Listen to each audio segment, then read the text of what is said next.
Welcome to MJ channel. இன்றைக்கி நம்ம சேனலில் அரசு ஊழியர்களுக்கான இந்த பென்ஷன் திட்டத்தில் நிறைய விதமான சேஞ்சஸ் பார்த்திங்கன்னா இப்போ கொண்டு வந்திருக்கிறாங்க. அதாவது வரக்கூடிய அடுத்த மாதம் ஏப்ரல் 1ஆம் தேதியிலேருந்து பென்ஷன் வாங்கக்கூடியவங்களுக்கு 2 முக்கியமான அறிவிப்பு பார்த்திங்கன்னா கொண்டு வந்திருக்கிறாங்க. ஸோ அவங்களுக்கு மாதம் 10,000 பார்த்திங்கன்னா ஸ்டாண்டர்டாக அவங்களுக்கு இந்த பென்ஷன் தொகை கிடைக்கும் அப்படிங்கக்கூடிய ஒரு சூப்பரான அறிவிப்பு பார்த்திங்கன்னா தெரியப்படுத்தியிருக்கிறாங்க. ஸோ இந்த எந்த பென்ஷன் வாங்கக்கூடியவங்களுக்கு இந்த மாதம் 10,000ங்கிறது ஸ்டாண்டர்டாக கிடைக்கும் அப்படிங்கக்கூடிய ஒரு டீட்டெயிலான இன்ஃபர்மேஷன்லாம் இப்போ நமக்கு கொடுத்துருக்குறாங்க.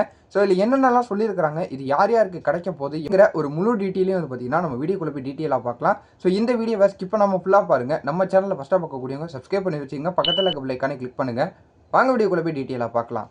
அரசு துறையில் பணிபுரிந்து பென்ஷன் வாங்குபவர்களுக்கு மாதம் ரூபாய் 10,000 பெறுவதற்கான கணக்கீடுகள் எவ்வாறு செய்யப்படுகிறது, இது எப்பொழுது முதல் நடைமுறைக்கு வர உள்ளது, எந்தெந்த பென்ஷன் வாங்குபவர்கள் எந்தெந்த ஓய்வூதியதாரர்கள் இதன் மூலமாக பயன்பெற முடியும் என்பதை குறித்து தெரிந்து கொள்ளுங்கள். ஏப்ரல் 1, 2025ஆம் ஆண்டு முதல் ஓய்வு பெற்ற மத்திய அரசு ஊழியர்களுக்கு குறைந்தபட்சம் ரூபாய் 10,000 ஓய்வூதியம் வழங்கும் ஒருங்கிணைந்த ஓய்வூதிய திட்டம் செயல்படுத்தப்பட இருக்கிறது. மத்திய அரசு ஊழியர்கள் ஓய்வு பெற்ற பிறகு உறுதியான ஓய்வூதியத்தை பெறும் விதமாக தேசிய ஓய்வூதிய திட்டத்தின் கீழ் மத்திய அரசால் ஒருங்கிணைந்த ஓய்வூதிய திட்டம் அறிமுகப்படுத்தப்பட்டுள்ளது.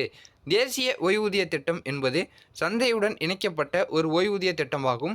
இதன் மூலம் பெறப்படும் பணம் பங்கு சந்தை மற்றும் கடன் சந்தை செயல்திறனை பொறுத்து மாறுபடும். ஆனால் ஒருங்கிணைந்த ஓய்வூதிய திட்டத்தின் மூலம் ஒவ்வொரு மாதமும் குறைந்தபட்சமாக ரூபாய் 10,000 உறுதியான ஓய்வூதியத்தை வழங்குவதை இந்த திட்டம் உறுதி செய்கிறது. தேசிய ஓய்வூதிய திட்டத்தின் கீழ் உள்ள ஊழியர்கள் ஒருங்கிணைந்த ஓய்வூதிய திட்டத்தை தேர்வு செய்யலாம். ஆனால் அதற்கு பிறகு மீண்டும் தேசிய ஓய்வூதிய திட்டத்திற்கு மாற முடியாது என்பதை கவனத்தில் கொள்ளுங்கள். ஒருவேளை ஒருவர் 25 ஆண்டுகளுக்கு குறைவான பணியில் இருந்தால் பேஅவுட் விகிதத்தில் மாற்றங்கள் இருக்கும். அதே நேரம் ஒரு ஊழியர் 25க்கும் அதிகமான ஆண்டுகளுக்கு பிறகு தானாகவே முன்வந்து ஓய்வு பெற்றால் அவருக்கான ஊதியம் அசல் ஓய்வு தேதியிலிருந்து தொடங்கும்.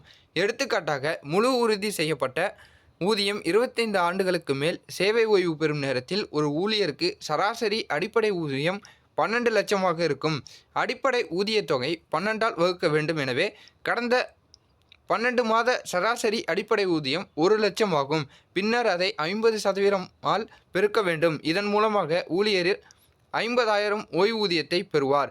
ஆனால் இது குறைந்தபட்ச உறுதி செய்யப்பட்ட தொகையை விட குறைவு என்பதால் அவர்களுக்கு ரூபாய் 10,000 ஓய்வூதியம் கிடைக்கும்.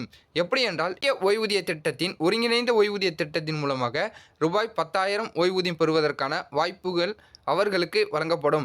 ஸோ இது மூலிமா பார்த்திங்கன்னா நிறைய விதமான கால்குலேஷன் கொடுத்துருக்குறாங்க.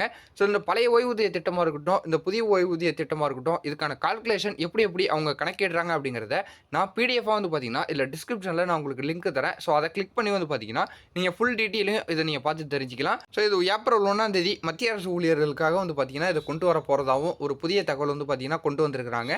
ஸோ இது போல் கவர்மெண்ட் ரிலேட்டடான பயனுள்ள தகவலை நீங்கள் பார்த்து தெரிஞ்சுக்கிறதுக்கு நம்ம சேனலை சப்ஸ்கிரைப் பண்ணி சப்போர்ட் பண்ணிக்கிட்டே இருங்க.